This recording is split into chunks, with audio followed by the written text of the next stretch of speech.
কথিত আছে সব তীর্থ বারবার গঙ্গাসাগরে একবার। পশ্চিমবঙ্গের দক্ষিণ 24 পরগনা জেলার দক্ষিণ প্রান্তে গঙ্গাসাগর দ্বীপে অবস্থিত কপিল মুনির আশ্রমকে কেন্দ্র করে অনুষ্ঠিত হয় গঙ্গাসাগর। আর এই গঙ্গাসাগর মেলাটি কুম্ভ মেলার পরে দ্বিতীয় বৃহত্তম মেলা হিসেবে পরিচিতি অর্জন করেছে।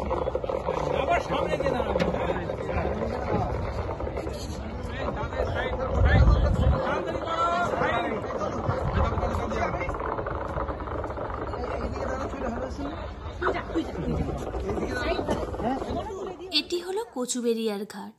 গঙ্গাসাগর মেলায় যেতে হলে লট নম্বর 8 থেকে ভ্যাসেল ধরে এই কচুবেড়িয়ার ঘাটে নেমে এইখান থেকে গাড়িতে করে আবার যেতে হবে গঙ্গাসাগরের পীঠস্থানে। আর এই যাত্রাপথের পুরো রাস্তাটা ভীষণ সুন্দর লাইট দিয়ে ডেকোরেশন করা। আর দেখতেই পাচ্ছ গঙ্গাসাগরের গেট করা আছে, আর রাস্তার কিছুটা পোর্শন এইভাবে লাইট দিয়ে সুন্দরভাবে সাজানো হয়েছে তীর্থযাত্রীদের উদ্দেশ্যে।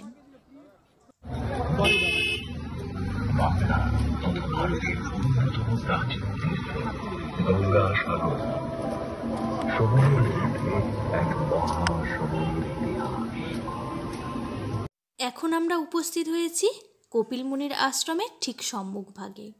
আর এই যে রাস্তাটা দেখতে পাচ্ছ, এই রাস্তা দিয়ে গেলেই পরে কপিল মুনির আশ্রম এক প্রান্তে, আর অপর প্রান্তে পড়ে সমুদ্র, যেখানে গঙ্গা সমুদ্রের সঙ্গে মিলিত।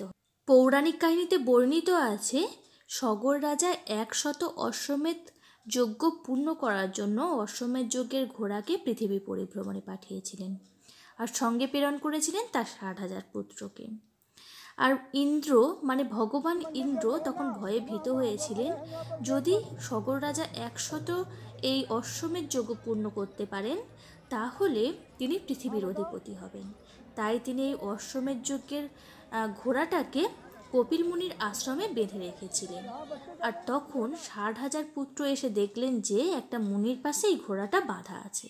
তখন তারা ভাবলেন এই ঘোড়াটাকে ওই মুনিটাই বেঁধে রেখেছেন। এই কথা ভেবে 60,000 পুত্র ওই মুনিটা বা ওই কপিল মুনিকে কটু কথা শোনাতে থাকেন। এমতো অবস্থায় মুনির চোখের তেজে 60,000 পুত্র ভস্মীভূত হয়।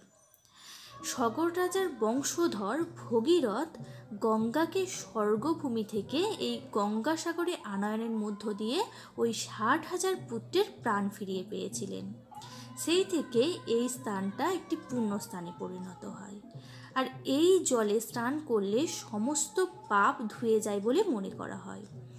মকর সংক্রান্তির পূর্ণ লগ্নে এই স্নানকে কেন্দ্র করে এই স্থানে অনুষ্ঠিত হয় গঙ্গাসাগর মেলা।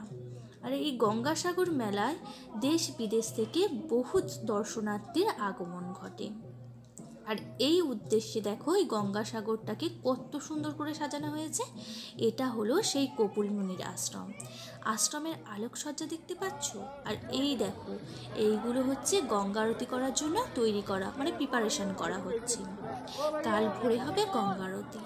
আর আমরা তো গিয়েছিলাম রাত্রেবেলা, তাই এই আলোকসজ্জাটা না ভীষণ ভালো লাগছিল। আর এই আশ্রমের ঠিক গা ঘেঁষেই করা হয়েছিল নাগা সন্ন্যাসীদের জন্য বসার। এত ঠান্ডাতেও এই সন্ন্যাসীগুলো দেখো কোনো রকমের বস্ত্র না পরিধান করে দিব্যি আছেন। আর এই দেখো এটা হচ্ছে সেই গঙ্গার একটা মূর্তি বানানো হয়েছে জলের মধ্যে। আর ভীষণ সুন্দর করে গোটা গঙ্গাসাগরটাকে সাজানো হয়েছিল। আর সঙ্গে হচ্ছিল জলসা। ওই যে দর্শনার্থীরা এই গঙ্গাসাগরে পূর্ণ লগ্নে আসবেন তাদের জন্য এই বিশেষ অনুষ্ঠানের আয়োজন করা হয়েছে। এইভাবে গঙ্গাসাগর মেলাটা কিন্তু ভীষণ সুন্দরভাবে সাজিয়ে তোলা হয়েছে।